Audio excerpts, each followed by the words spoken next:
കോതമംഗലം നിയോജക മണ്ഡലത്തിലെ LDF സ്ഥാനാർത്ഥി ആന്റണി ജോണിന്റെ മണ്ഡല പര്യടനം സമാപിച്ചു. തൃക്കാര്യൂർ, കോതമംഗലം വെസ്റ്റ് മേഖലകളിലായാണ് ഇന്നലെ പര്യടനം നടത്തിയത്.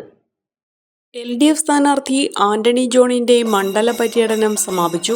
തൃക്കാര്യൂർ, കോതമംഗലം വെസ്റ്റ് മേഖലകളിലായിരുന്നു ഇന്നലെ പര്യടനം. 10 വർഷം കൊണ്ട് മണ്ഡലത്തിൽ സമാനതകളില്ലാത്ത വികസനത്തിന് 4000 കോടി രൂപ ചെലവഴിച്ചതായും വികസന തുടർച്ചയ്ക്ക് 3ാം വിജയം അനിവാര്യമാണെന്നും സ്ഥാനാർത്ഥി പറഞ്ഞു.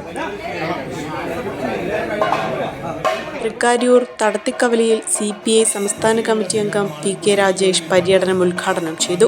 മോസ്കോപ്പടി, ഐശ്വര്യനഗർ, ഹൈക്കോട്ട് കവല, Pulimala, Ayakkad, Thrikkariyoor, Thankalam west, Bhandarappady, Vayanashalappady, green valley, Alumavinchuvadu, Jawahar colony, Thankalam, college junction, substation പടി, മാതിരപ്പള്ളി, വിളയാൽ, ഇലവനാട്, വടക്കേ വെണ്ടുവഴി, തെക്കേ വെണ്ടുവഴി, ചെളിക്കുഴിത്തണ്ട്, അമ്പലപ്പടി, പുതുപ്പാടി, താണിക്കത്തടം എന്നിവിടങ്ങളിൽ സ്വീകരണം നൽകി. മാനിയ മൊബൈൽസ്, PO ജംഗ്ഷൻ, മൂവാറ്റുപുഴ.